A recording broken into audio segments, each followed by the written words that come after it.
So it's just about Thanksgiving time, and what that means is lots of cooking.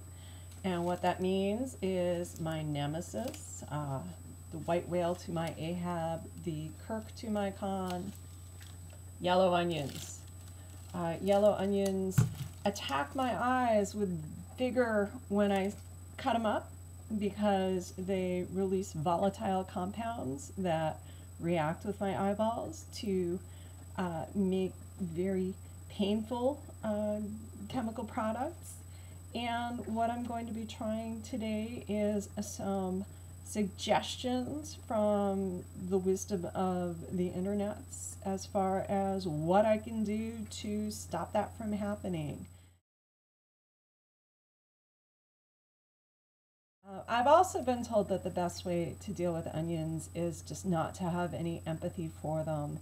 But believe you me, I don't. As much as I love them when they're prepared and in food, before they get to that point, I hate them.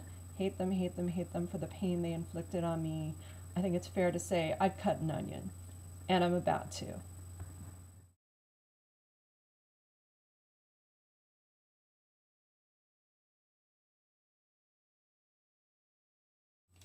So the first of the suggestions that I am going to test drive as far as protecting my eyes from the onions is to hold a slice of bread in my mouth while I chop the onions.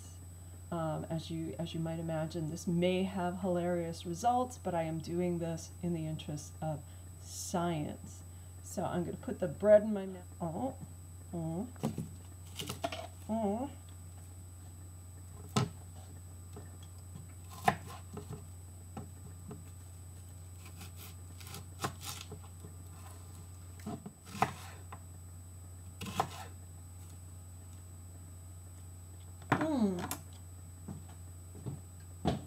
Nope. Okay. And this time, before the saliva even made the bread fall apart out of my mouth, at about 46 seconds, my eyes are already tearing. I'm going to say this is not a successful intervention to protect eyeballs from onions.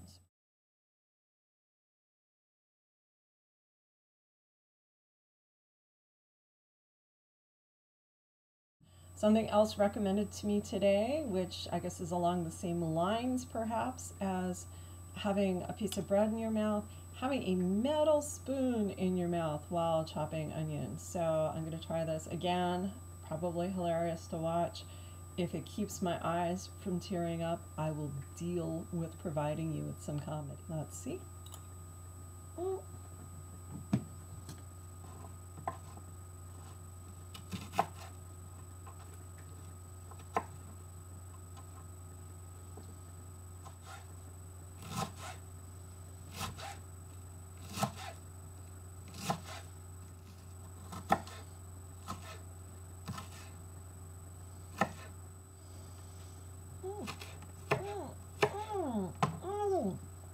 Nope. Okay, I made it just past a minute there, minute 2 seconds. So a little bit better than the slice of bread, but spoon in the mouth offers no magic protection from the harmful effects of the onion.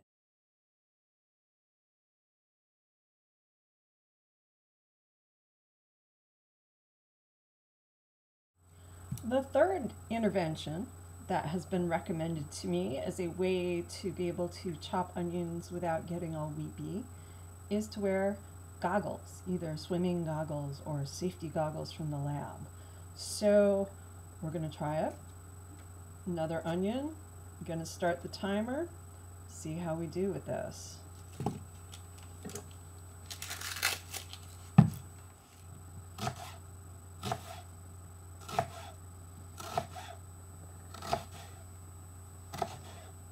I am feeling it a little, but I'm not feeling the same urgent need to tear out my eyeballs as I did without the goggles. So far this is seeming like a reasonable intervention aside from the fact minute and a half. And I think that's pretty good. I think I could go further on this, but that's not the last intervention we're going to try.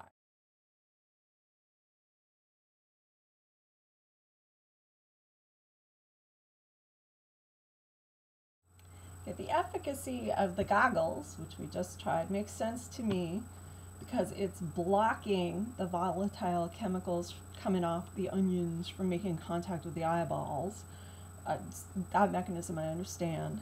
There's another recommendation that was made to me, which maybe makes similar kinds of sense, and that's to burn a candle. So the thought being the burning of the candle is somehow gonna get in the way of those volatile chemicals getting to the eyeball. Maybe they'll be recruited to do something with the burning of the flame. Tea candle is lit. I have pressed start, I have my onion. Let's go.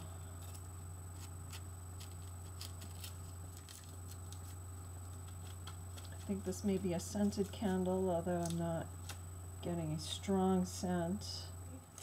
Not onion scented. Probably not a big seller in the scented candle market. Except for people who want to have their kitchen smell like they're cooking when they're not. Okay. One wonders if talking to the camera might also make it harder for the onions to do their work. Okay, the candle's still burning. The eyeballs, however, are starting to detect the presence of raw onion being chopped, trying to defend itself. Gonna keep going to the point where I stop the other ones where there's tears, but I think we're close. I think we're close. I think we're, yeah, at 120. We tried.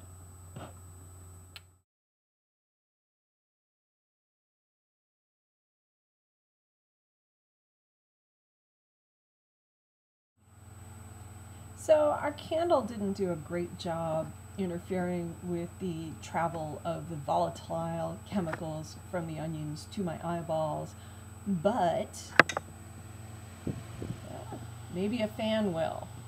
So I'm going to set up a fan, blowing across my cutting. Suppose if your kitchen is very hot too, this might be an intervention that at least keeps you cool, keeps you well ventilated.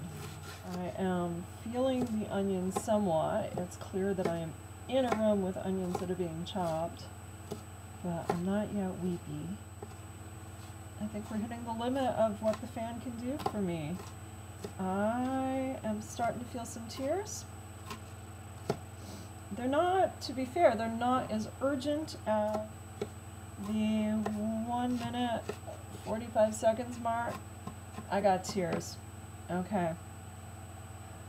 The fan, helpful, but again, not magic.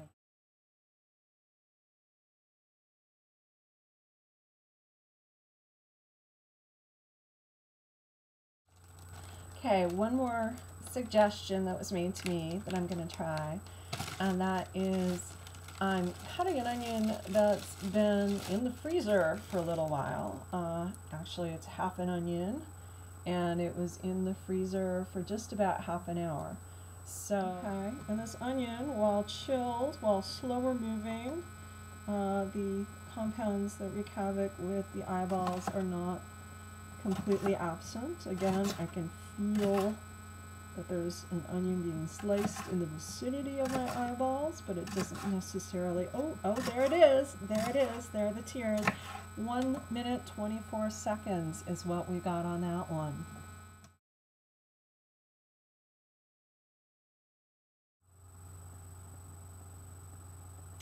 Of course, as you already know, I'm sure the very best intervention to keep onions from making you cry is to have someone else chop them for you.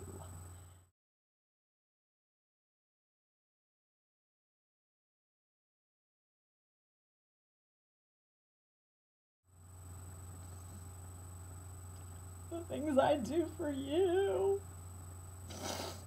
Ow, this really hurts.